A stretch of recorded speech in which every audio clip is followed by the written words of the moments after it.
Hi, my topic is wisdom. Wisdom, not just information, but wisdom is our nature. They even call Sophia, Gaia, the divine mother goddess of the earth, is the wisdom goddess. And wisdom is our innate ability always to know the difference between truth and false. And from a very early time, we are taught not to trust our own wisdom. To say, no, we have to teach you. There's a difference between learned knowledge and innate wisdom knowledge. And they're both appropriate for whatever is needed. And yet, superior is always your own wisdom. Today at the lake, found this one little teeny tiny rose.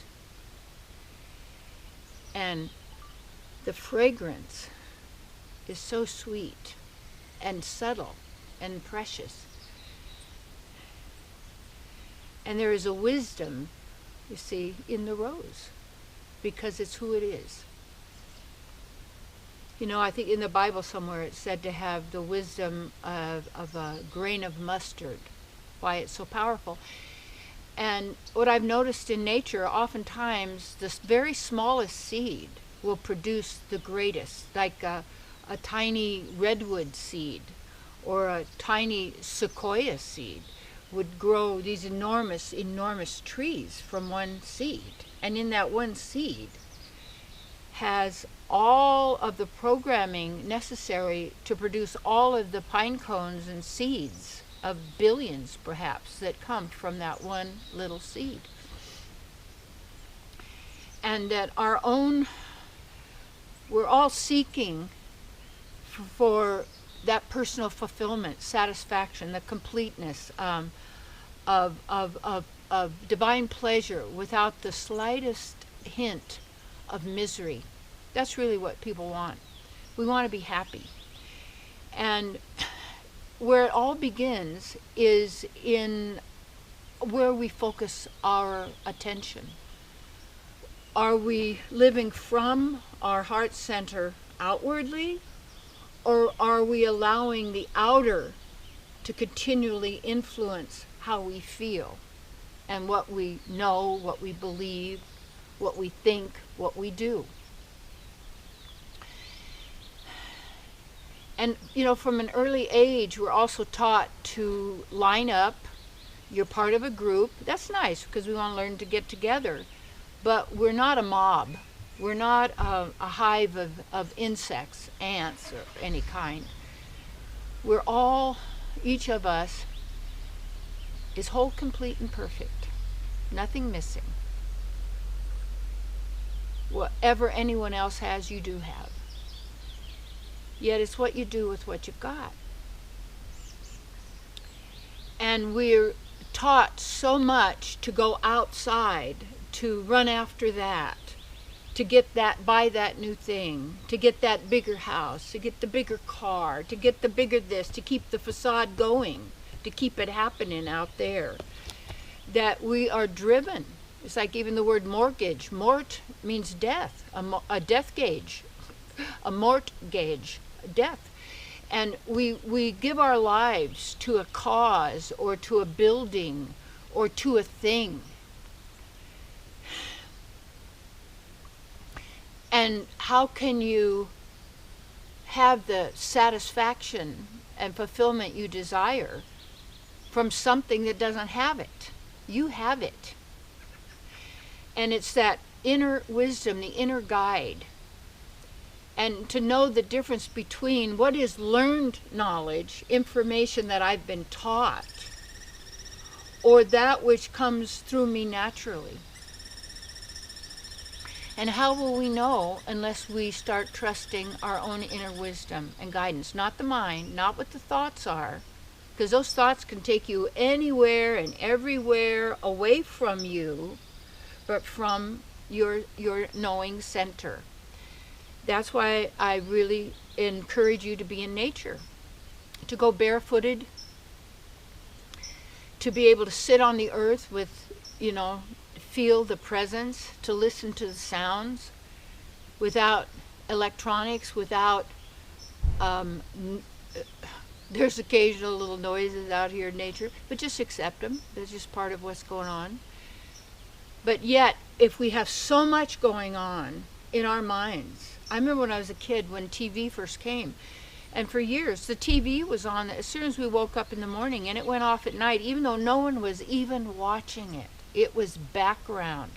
And now there's that information, that learned knowledge going in, those scenarios, those storylines, the drama, how everything, all of the programming of all of the stories and information and what's valuable.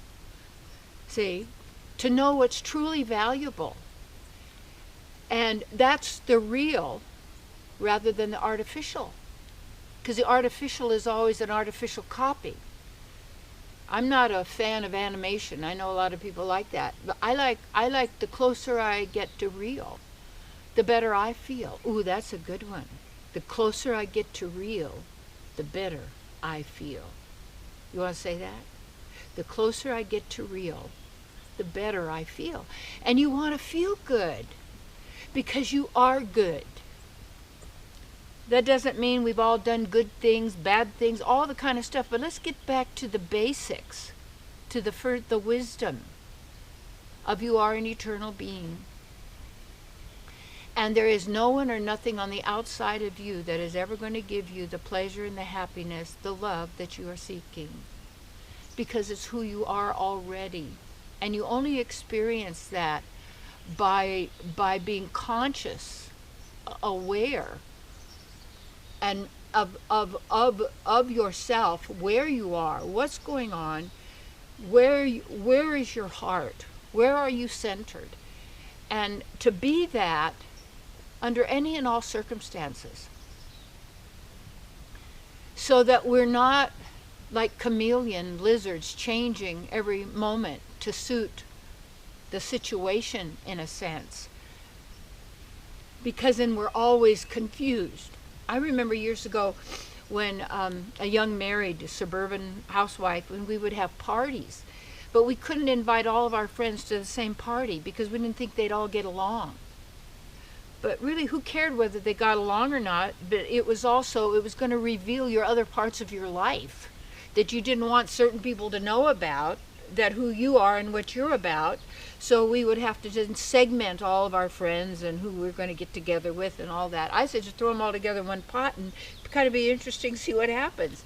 But it's like, if we want to have be enthused and to be who we are, then you have to be your first priority. Your wisdom. And what do you really know? What can you trust? You got all these people out there selling stuff all the time. Buy this, buy this. The word bishop is interesting. It's called buy and shop. How'd that happen?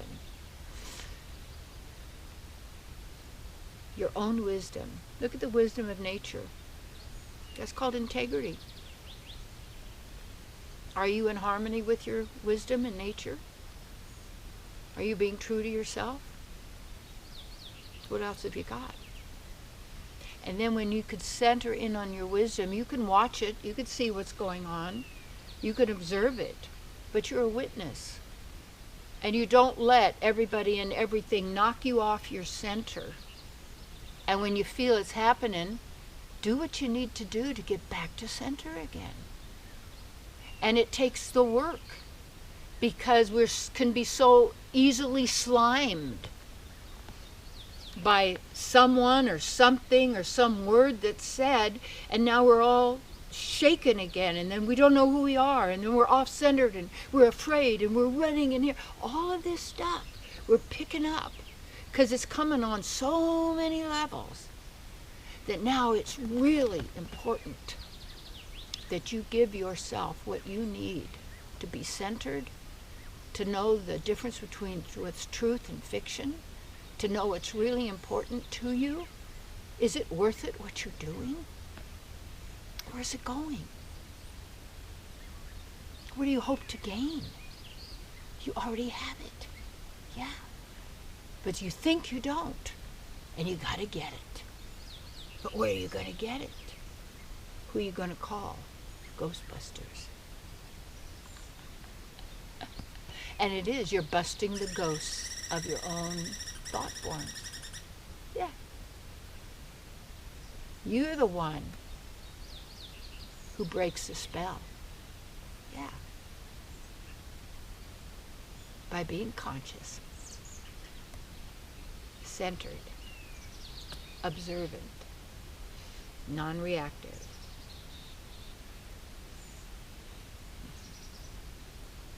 Practice it. Do it. See what happens.